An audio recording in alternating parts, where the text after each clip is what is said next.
लाश पुलिस कब्जे में ले गई।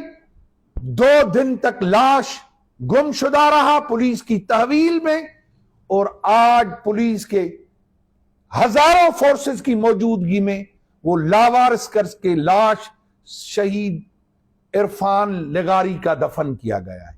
ऐसी कोई दरिंदगी है जो पाकिस्तान के अंदर हुक्मरान कर रहे हैं सिंध के लोगों के साथ, कि हमें अपने प्यारों के मासूम नौजवानों को, जिनको सरकार और पुलिस और वो मासूम बच्चों का हमें लाश तक नहीं मिल रहा है, नहीं हमें जनाजे पढ़ने की इजाजत है, नहीं वर्षा को उस लाश की आखिरी दीदार करने की इजाजत है। ये कौन सा मजहब इजाजत देता है जो पाकिस्तान के हुक्मरानों ने ये लागू किया कि सिंध के लोग अपने शहीदों की जनाजे नमाज न पढ़ें, शहीदों के लाश उनको न दिए जाएं।